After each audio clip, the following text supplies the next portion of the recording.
It's time to throw the spotlight onto the final guest on this special edition of Young Turks. And Sai is the youngest entrepreneur that Prasad and Rana are betting big on. Sai, thanks for speaking to us here on CNBC TV18. And tell us about your company, Scapic, and what exactly do you do and why do you seem to have appealed to the two investors?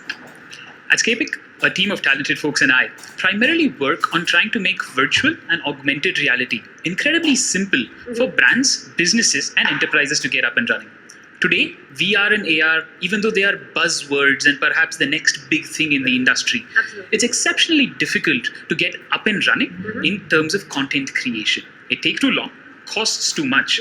We don't know the right tools, and it's a very inefficient process. So Scapic is building the WordPress for virtual and augmented reality, which makes it incredibly simple for others to get up and running. Now, if you look at the industry and the growth of the industry, especially when it comes to VR and AR in entertainment in India versus the rest of the world, do you think we are laggards? And do you think a company like yours, like Scapic, could actually help change that? Deep technology product companies in the Indian space have always been a challenge, but I do think the environment and the ecosystem have become incredibly conducive for the same over the recent past. There has been a sharp shift in the ability to build, think, execute on some of these future-facing technologies. So even though there does exist perhaps a canyon that we can, of course, match up to from a San Francisco versus India perspective, I do believe that we are closer than ever in terms of being competitive as well as complementary to the global technology landscape.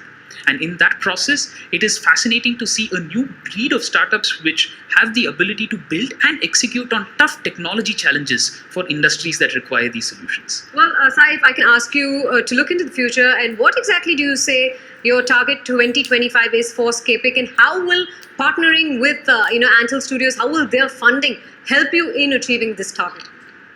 We see the way consumers interact with devices to go more into virtual and augmented reality over between where we are to the next few years as such.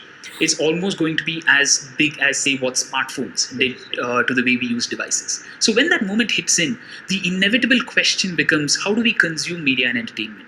And that opens up an entire new set of verticals and the way we can add value to these verticals. And it's really a leg into the future and one into technology is really where we find ourselves in. And some of these journeys are best catalyzed by the industry experts, right? The ones who've been there over decades together. And that really is where we find this a catalysis as compared to anything else, to bring a solution faster, more efficient, and at a bigger scale. That was Comic Flix and Scapic, just two of the 7 entrepreneurs that Prasad and Rana at Anthill Studios are betting big on. But like we saw over the last couple of minutes, really, the media and entertainment industry has undergone a paradigm shift from the days of black and white cinema to now digital platforms for any kind of media and entertainment, and watching it on your smartphone, really. And that is exactly what Anthill Studios are hoping to bet big on in the next couple of years, the disruptors of technology and the role that they can play in the entertainment space. With that, it's an absolute wrap on this special edition of Young Turks on CNBC TV18. Thanks for watching. Celebrating 16 years of Young Turks.